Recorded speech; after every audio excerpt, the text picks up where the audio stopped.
Good. Hello everyone, I'm Bob Hune, and welcome to the first of what we hope are many Rebound Magazine podcasts. Rebound Magazine is the official magazine of the National Basketball Retired Players Association, and these interviews will be used for the magazine for future articles.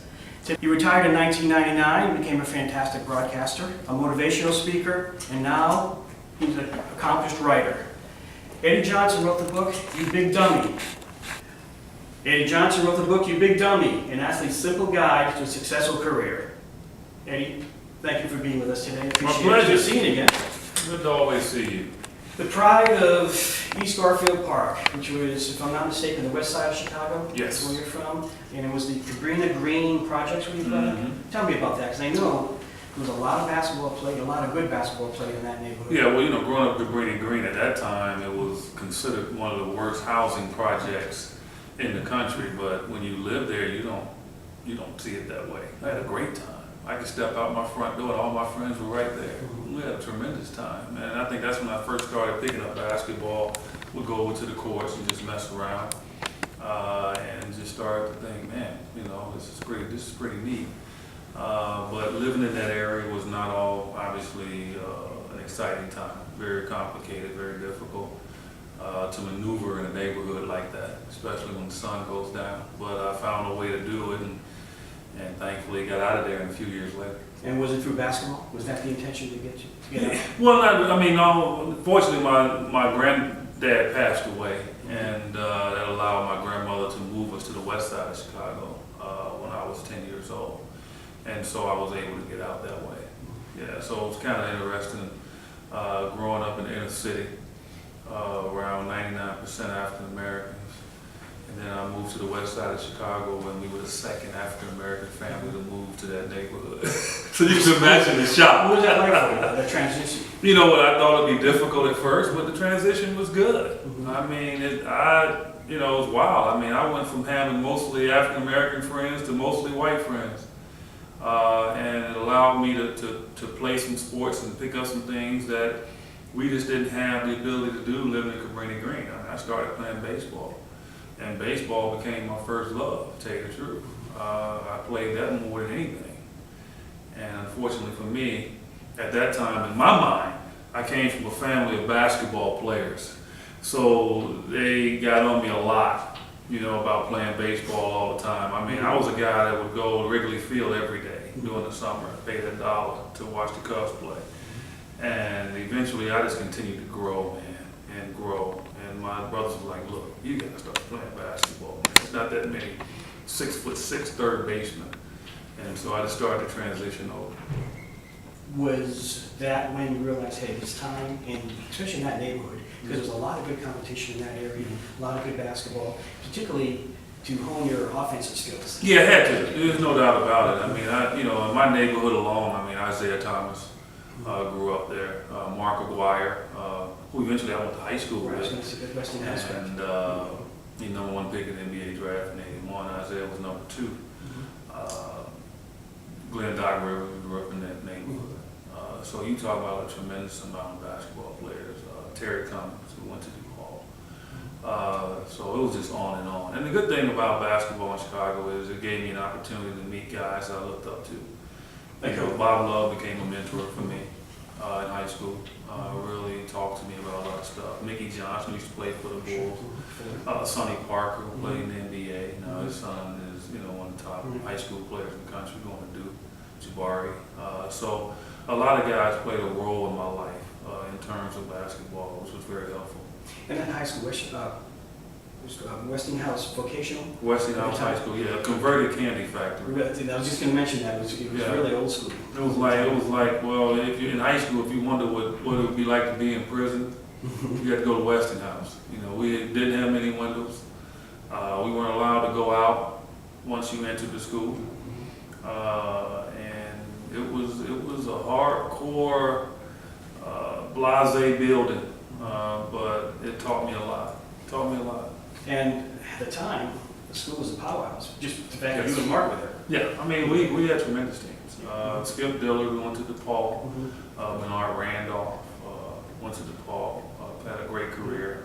little after you, Hersey Hawkins, right? Yeah, Michael Jenkins, and Hersey came a little bit after us. But Westinghouse is definitely a powerhouse in basketball, no doubt about it. In my senior year, we went 29-0.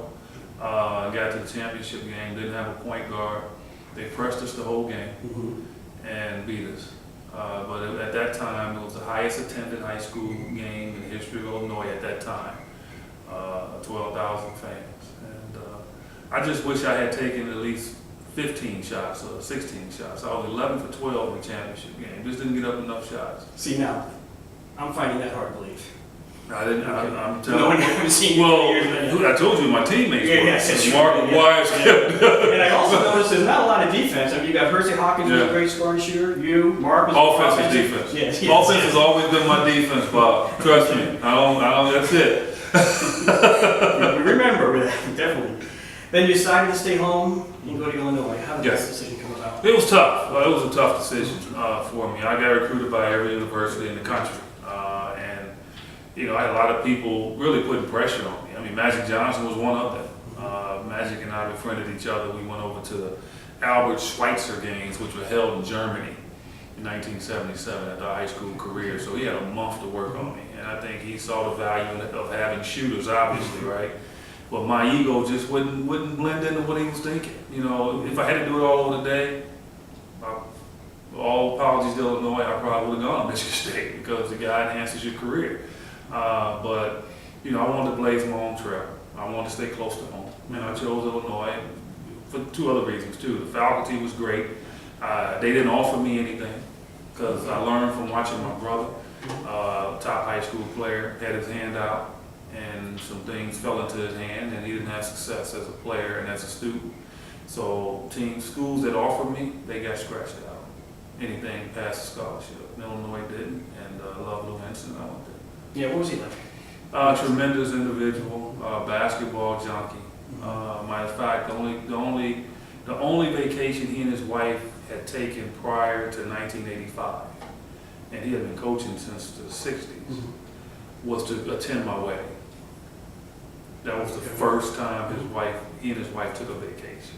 And so, but he's very special. He's a father figure, no doubt about it. And you guys had great teams there, but also the conference was incredible. Some of the names that you were facing, like Yes. Minnesota, Kevin McHale, and Trent Tucker, Joe Barry Carroll from Right. Purdue, Yes. heard Washington, Ohio State, just to name a few Right. of the folks there. Yeah. So the conference was one of the big ones. Oh, very Obviously, talented at the at time. the time. Oh, extremely talented with Magic and Greg Kelso and Jay Vincent at Michigan State. I mean, you go to Indiana, you had Mike Woodson.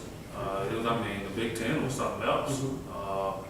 As you mentioned, Joe Barry Carroll as well at Purdue. So every game was a tough game.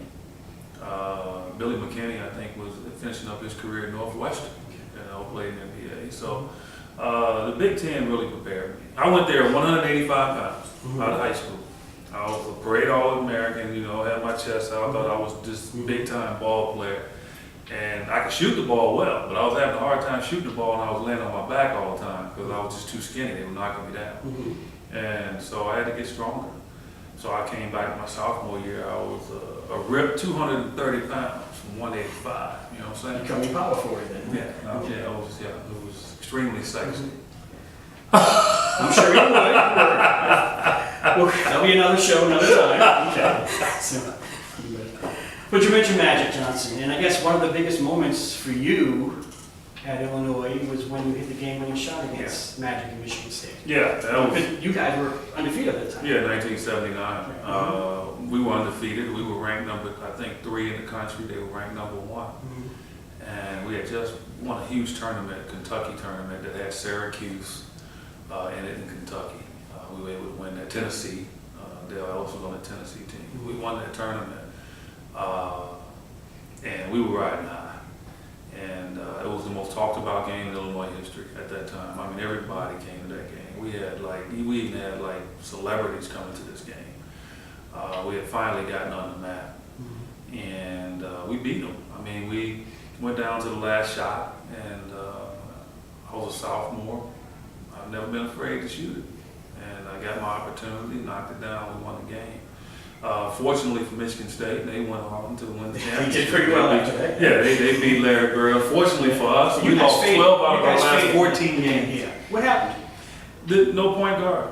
You know, if you don't have great point guards, you struggle. Our best point guard got hurt before the season started, and we were never able to really recruit. And teams started to figure it out. At that time, it was no shot clock. Teams started just holding the ball on us, kept the scores low, and we weren't able to win. As your career progressed in Champaign, did you finally realize or think to yourself, hey, I can do this, I can take the next step, go to the next level? Yeah, but you know, I never thought that I would make the NBA until probably my junior year. My sole focus was getting my degree. I want to be the first in my family to get a degree. What was your major? History. I want to go to law school. And I let it be known in Illinois that was where I wanted to go, and they did everything possible to set me up to make it happen. And you know, my junior year, I just started to really just take off. You know, just past just a basketball player, just maturity, focus, loving the game like you should in order to get better. That's a lot of things I do talk about in my book is loving it. And I think my junior year, I really started to really love the game, where I put a lot of effort into it, and I just took off. And I started to realize, okay, maybe I have an opportunity at the next level. And I thought with the teachings of Lou Henson and him really honing in on my strong points in my game, it allowed me to be seen by some NBA teams. And fortunately for me, I got drafted. 1981 draft, 29th overall, Kansas City Kings, and Cotton Fitzsimmons was the coach. Yes, the best team I could have ever gone to. I was sitting there on draft day. I went down to the draft. Matter of fact, I was working. I went down to the draft with my childhood friends, Mark McGuire and Isaiah Thomas was in New York. I'm sitting in Bulls headquarters just at the back of the room, and names were being called, and people thought that I could go late in the first round. And it got to the point where I got worried because I didn't want, Boston had a late pick. Because I know at the end of the spectrum of the draft, all the teams are good teams. I mean, it's going to be tough to make the team and play a lot. And so I started praying that they didn't take me. And I think Boston took a guy from Notre Dame, Tracy Jackson, and a couple other guys went. And so got to the second round, I got word that Kansas City was going to draft me. And I was excited about it. I mean, because I knew I would have an opportunity to make the team. And that's good news and bad news because they were still building a program, but you could play and learn, especially from Cotton. Yeah, they had just lost Scott Wetman and Otis Birdsong, who were tremendous players. That was when Ted Stepien of Cleveland was throwing around a lot of money. And he gave both of those guys huge free agent contracts. So that opened up a door for me to be able to play. Particularly with Wetman, 6'7", outside shooter, that was the role. Yeah, but they replaced him with somebody who they thought was probably a little bit better than me, Kevin Loder. The Kings had 2 first-round picks. I was a second-round pick. So they drafted Steve Johnson from Oregon State, and then they took Kevin Loder from Alabama State. And so they were more high on Kevin Loder than I was. And so that was my whole focus, was coming into camp and abusing Kevin Loder. Just taking him, going at him every day. And I think Cotton appreciated that work, and I was hungry. And he noticed it in rookie camp, brought me to veteran camp, and I was off. And the team itself, again, struggled, but you had some individual success. I think you only made the playoffs twice when you were there, but you didn't win any playoff games, but it was a building ground for you. Yeah, it was growth. I mean, I try to tell basketball players, you know, you really don't know when you reach your peak. And I thought I started to climb to my peak after my rookie year. Rookie year really struggled. Didn't shoot the ball great. Was terrible from the free throw line, which was unlike me. And came into that second year, and they didn't know if they were going to keep me. And Cotton told me, he said, I'm going to start you tonight against Utah Jazz. It's an exhibition game. And he said, you're going to have to show me something. And I never stepped out of the starting lineup for 400 games. Tell me about Cotton then. He was like that. Oh, he was, you know what, he's a true father figure. Very close to that man. I miss him a lot. He took me from Lou Henson, and he grew me from there. He gave me a green light. He saw what my positive attributes were on the court, and he put me in position to be successful. And that's what a coach is supposed to do. And he did it. I mean, he told me, look, if you put effort defensively, you rebound the ball, you can shoot the ball, you can take 4 bad shots, and I'm not going to say a word. I said, yeah, it's fine with me. You know, and I was normally the second lead rebounder on the team at LaSalle Thompson, and so I could not rebound him. But I made sure I rebounded the ball every game, and that allowed me to just take shots. I mean, at times I would take 30 shots in a game, and it wouldn't faze them. And that's like, you mentioned rebounding, that's somewhat of a misnomer, because I remember you going in at times when you had to go in the paint. Yeah. And they Well, I were was just rebounding in college. I mean, yeah. I left Illinois all the time leading rebound. That's something I could always do. That was never a problem. But when you're guarding people on the perimeter, it was tough in the NBA, and then guys are a lot bigger. So I had to be careful going in there. The big guys would knock me down. June 1987, a major change in your life. You were traded to Phoenix for Ed Pinckney and a second-round pick. Yeah, biggest mistake they ever made. Yeah, them or Sons. Yeah. For trading Pinckney away, or trading Pinckney away? Sacramento. Oh, okay. And again, Cotton had a lot to do with that. He was the director of personnel. And I was working with the Suns, and I remember Julie Fye, the incredible media relations pro for all those years. Been with her forever. Yeah, she now the vice president with the Suns in media relations, I believe is the title. She was the PR person for the Sun, for the Kings at the time. Called her up to get some stats and bio on you, and she said, first thing she said, you're getting a great guy who's going to be great in the community. She and I came into the league together. I mean, Julie came in '81 when I with the Kansas City Kings, and it's amazing. We've been joined for most of our career. Yeah. We've aged, but she hasn't. No, she stays young. Yeah. But what was it like? What were your thoughts when you first heard about the trade and coming here? I was disappointed because I did love Sacramento. I mean, I played there for 7 years, and I would lie. I mean, I heard that statement, and I went to my room and I said, you know what? I got a lot of work to do. I got to be a leader. Yeah, I know you were one of the veterans coming over there like that. So did they accept you as that? Yeah, they did. They did. One of the first things I did was attack Gary Payton. When I got there, Gary Payton, very talkative, talking all the time in practice as a rookie. Coach going over stuff, and he's offering his opinion. And Nate McMillan not saying much. Derek McKee not saying much. Dave Corzine was on that team at the time, not saying much. And I'm like, hold on. And I took one for the team. I looked at him. He didn't know me much. I had only been there maybe a week and a half. I looked at him. I said, could you shut the H up? I knew it was going to involve something. And he looked at me. And he went off a little bit. And after practice, I just told him, I said, look, man. I said, I had to do it because I said, you shouldn't be leading. You're a rookie. I said, leadership should come from that. And before it's over, your career's over, you'll know. And he took it, and I think that helped.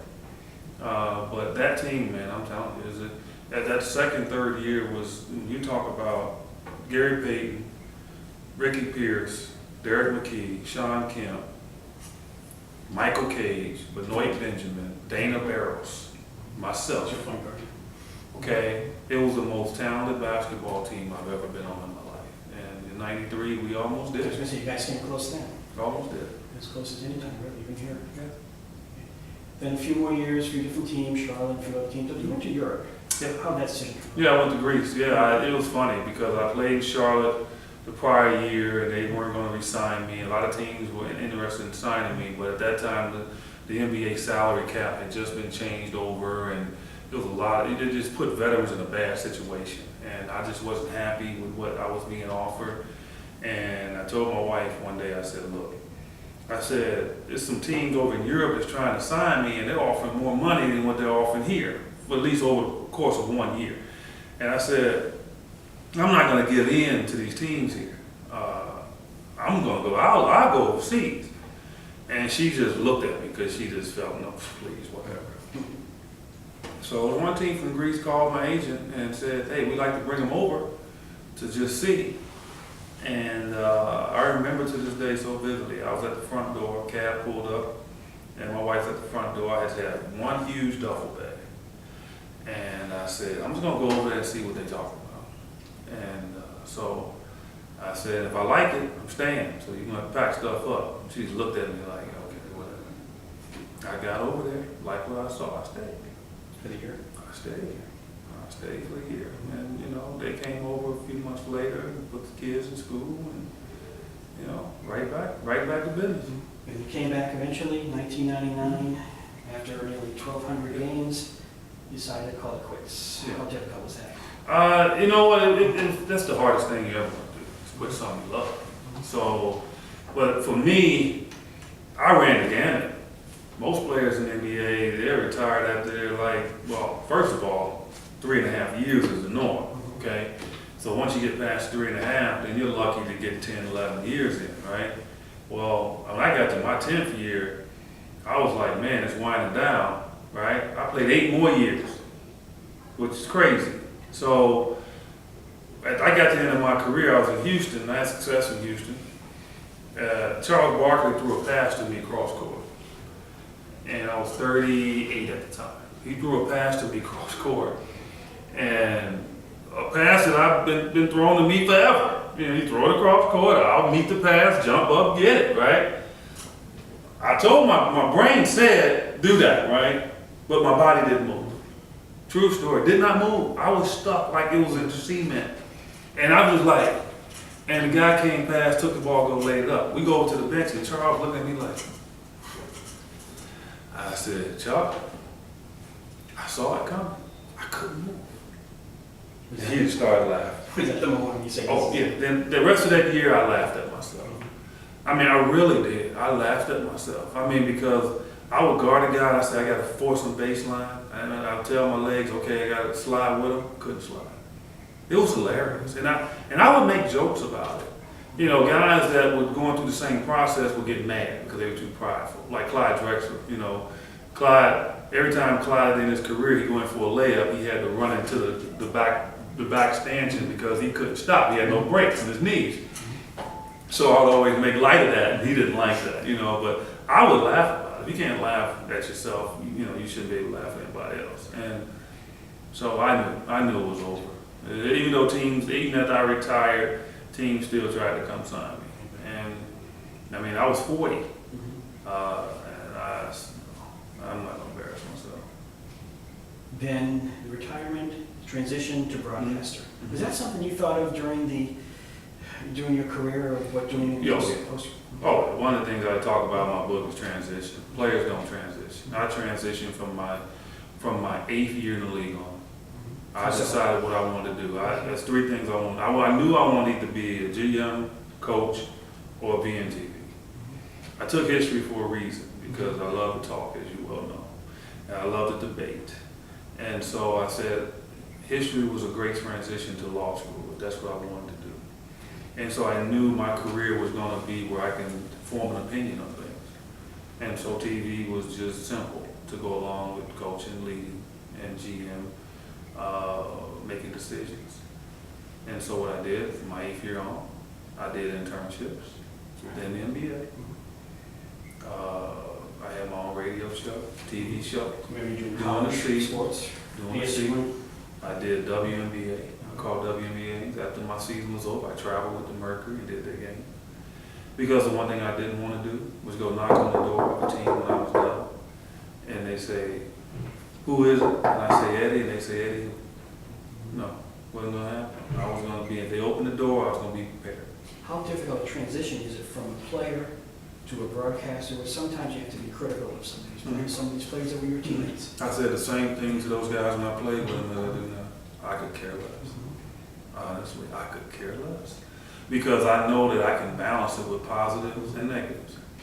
And I just truly believe that. You know, if you go 8-20, if you go an 80-20 rule, where you're saying 8 positive things about somebody, they'll allow you to say 2 negatives.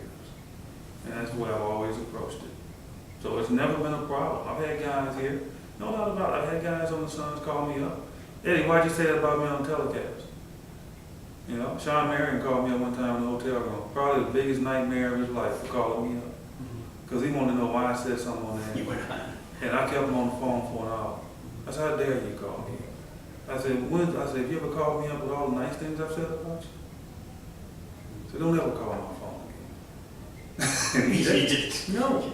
You mentioned the fact that one of the things you wanted to do was coaching. You had an opportunity to coach at Illinois, or at least you're in the mix at the time. Yeah, this year. The last few times they've had open. Because alumni love me there. I mean, I've had success there, so they're always going to call.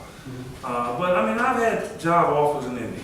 be an assistant coach. I pass them up every year. I've gotten offered an assistant coaching job probably every year since I've been retired. Because of the broadcasting? Yeah, because of that, and just, friends of mine around the league. A lot of guys that are GMs and guys that I'm friends with, coaches that are around the league, and it just never had been just the right thing for me to just jump away from this job. I thought about it, come close over the last few years with New York, because Mike Wilson's a very good friend of mine. And quite honestly, I almost did last year. But just something just told me it just still wasn't right, and I just didn't do it. A couple of things, and it went a little longer than I expected, but a couple of things I want to touch before we talk about the book. You've done motivation speaking. Mm-hmm. You did a release for an instructional DVD with Eddie Johnson's jump shot and offensive skills. Mm-hmm. Tell me about that before we get to the book. Well, yeah, it's done very well. It's a video that after I retired, I sat down because I'm not excited about, at that time, really, kids and their offensive skills and shooting the ball. I learned from Kiki Vandeweghe and Purvis Short, two guys that most people don't remember in the NBA, but their footwork was just unbelievable. They were killing me during my career, so I decided to train with them to get better, and my points per game average went up. And so I love to teach kids how to play without the ball, and that's what that video is all about. It's 90 minutes. It's sold very well in that.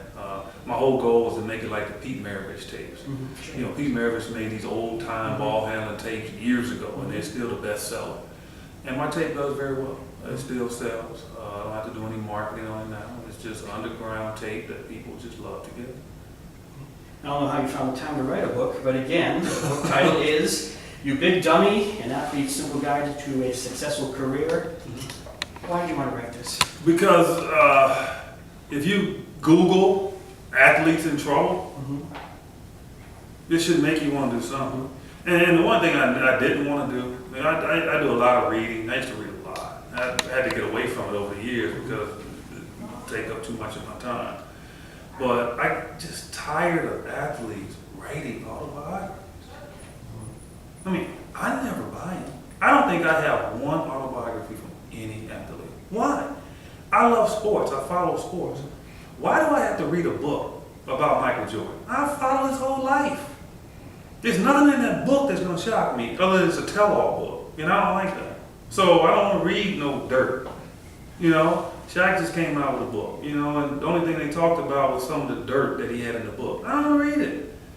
So if I don't want to read that, then I'm not going to get the book because I know about your life, Shaq.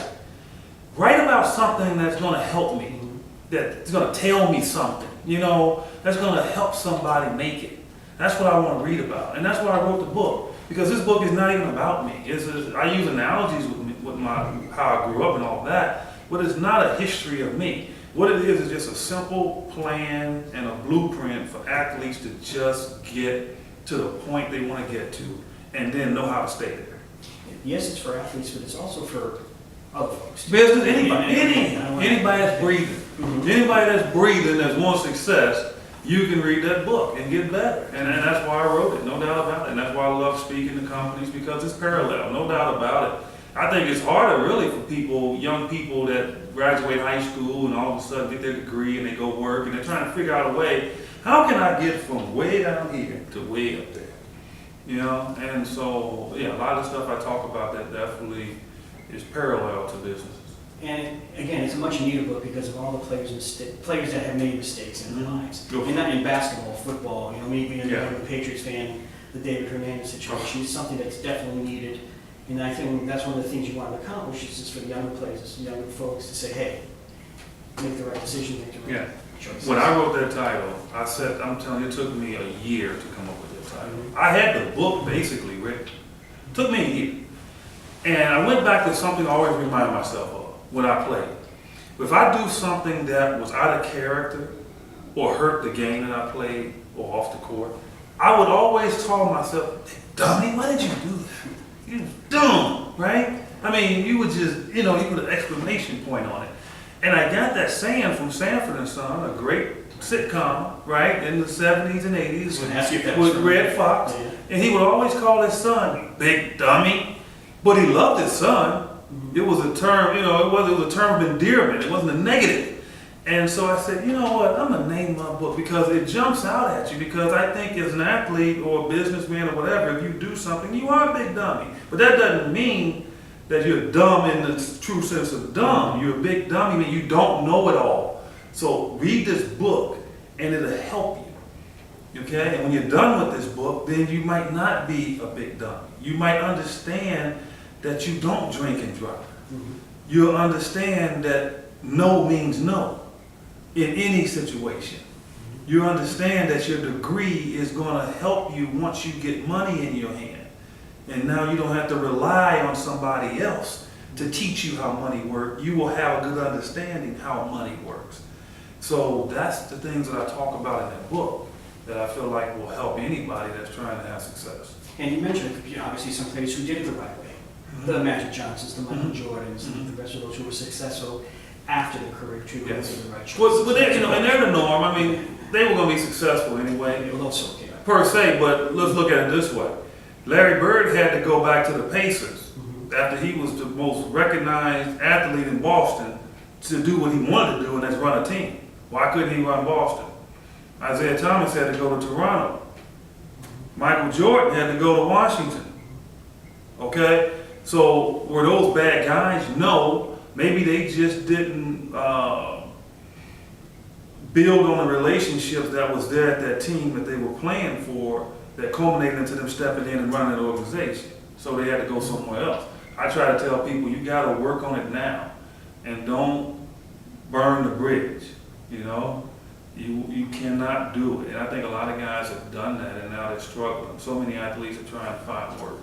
And you found out through no fault of your own how something like that, someone not making the right decisions, can affect family and you personally. And going back to 2006, when the other Eddie Johnson, Fast Eddie Johnson, the old guard, 6'2" guard for the Atlanta Hawks mostly, been in and out of trouble.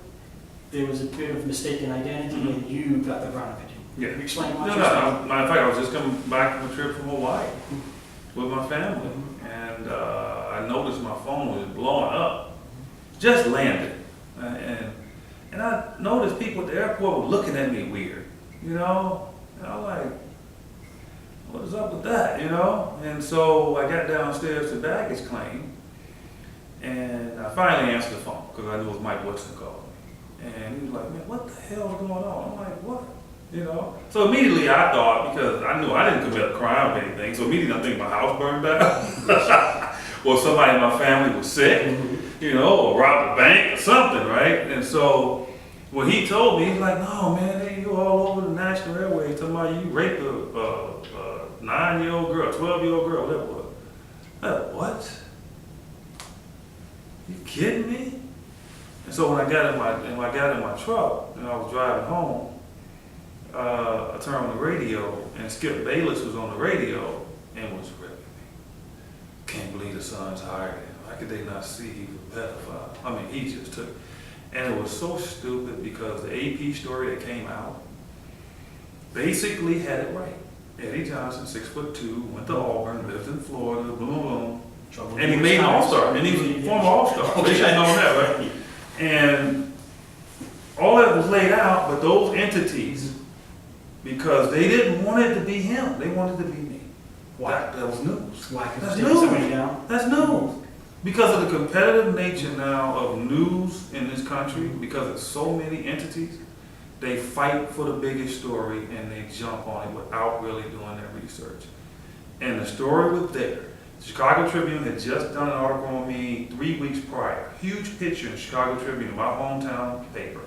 They're the ones that started it all. They basically, the guy, an editor, late at night or whatever, looked at the story, read the first paragraph, put it down, and went and took my picture and put it on the story and changed the whole story. Illinois. He saw it was all, the story read Auburn, he changed to Illinois. I remember you And ran with saying, I remember you saying, what's his name? Huh? What did you say his name was? Oh, Or ran with it, okay. yeah. I remember you saying that was probably the worst time of your life. Oh, it was. Come on. I mean, I've never, you know, when you build up to saying, okay, I'm going to live life the right way, right? And you're not going to commit crimes. I grew up in a crime-infested environment where I never did drugs, never robbed anybody, And now coming back from Hawaii, I'm accused of one of the worst crimes you can ever be accused of. I don't think any crime is worse than raping a minor, a young kid, okay? And to be accused of that, oh, it was tough. Oh, no doubt about it. It was tough. And a lot of entities paid a price. And it was getting worse as the day was going on. It was one news source that was getting ready to run a national story on it with my picture and everything. And they cut it at the last few seconds. They're lucky in a lot of ways. Okay? Because I would have flew in here on my helicopter. But Yeah. that's an extreme example, but that's Yeah. basically why the book is needed for decisions Yeah. by players and everything. Eddie, how can folks get the book? They can go to Amazon.com and pick it up. And it's a very inexpensive book. I think on Amazon right now, it's $12.99, $13 for the book. Eddie, as always, thank you. Appreciate it. It's good My seeing you. pleasure. Always good seeing you, Bob. Yeah, I gotta edit that down to what? Oh, gee.